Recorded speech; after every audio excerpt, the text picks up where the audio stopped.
Hey, Joe Gilder here from HomeStudioCorner.com. Now I'm going to show you what to do with this arranger window now that you've created these sections. Now this is really cool. If you heard in the last video, this is just a song that I've recorded a scratch vocal and a bunch of electric guitars to get a vibe for to a just simple drum loop. And this is what I took to my drummer and we tracked drums with him. So, but here's, like, let's say here's the chorus.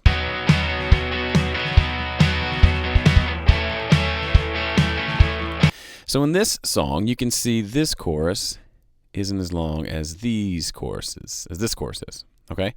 This one's just basically 2 vocal phrases. This one is 4.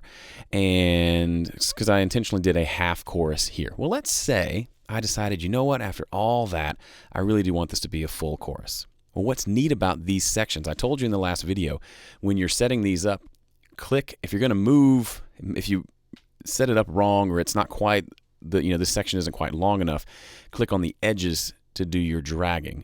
Because if you click right on here and move it, something different will happen. You can also hold down towards the bottom and it'll drag both edges together. But what happens if I click and drag this? Okay, did you see what just happened? Let me hit undo. See, it was so quick, I kind of missed it too. Let's do it again. Click here and drag. And it's going to replace verse 2 with what's in this chorus. You see that? Verse 2 is now gone. Bye-bye. Gone forever. That's really crazy. So you don't want that to happen. But what you can do is I can take this section and I can move it to different places in the song. So let's say I want to move it over here and put a chorus there. Well, I can do that. I moved the chorus. But originally what I said I wanted to do was to duplicate this. So you can do a couple things. You can move it around like I showed you before, or you can also duplicate it. So here, simply, I'm just going to click it and press D, and look, it has duplicated this section. Not just here in the arranger track. Look, the entire, everything down here, all the audio tracks, any MIDI tracks, any automation, anything that's down here gets duplicated. Everything gets moved back. So now the chorus doubles.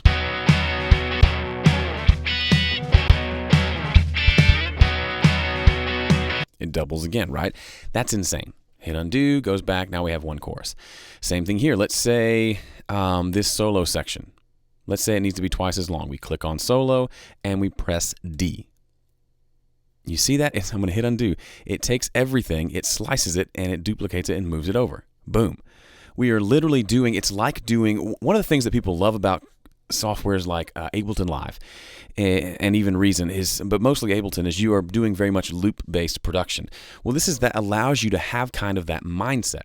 You can write a song and just write different sections, and then you can move them around. Let's say, you know what, verse 2 is cool. I'm going to put verse 2 over here, and I'm going to put verse 1 over here. Yeah, that'll be perfect. Let's try that. And it literally will just move around with you. That's verse 2. Now verse 1 has one guitar. Okay, I changed my mind. Let's move this back over here and move verse 1 back over here. You can literally rearrange your song. Now, is this helpful once you've had everything recorded? Maybe not. Maybe it gets a little hairy then. But during the kind of the pre-production process, when you're still trying to figure out the song, this gives you a lot of freedom. Everything is visually laid out. So you can see, okay, this is how the song flows. I wonder if this down chorus needs to be there, or I wonder if this bridge is too long. There are lots of options for what you can look at and do, and you can just move stuff around. What if we just didn't have a chorus here at all? What if we went straight into verse 2? Let me just put that on top of it and replace it. Verse 1, verse 2, chorus. Well, that's really cool. If I don't like it, I can undo. Now, as you can tell, you could easily mess things up pretty royally. A couple ways to fix that. One is just to do some sort of a save as or save new version and give it names that'll help you remember what's what so you don't permanently destroy something cool. But if instead of that, they've actually included another great feature called the Scratch Pad, which I'll talk about in the next video.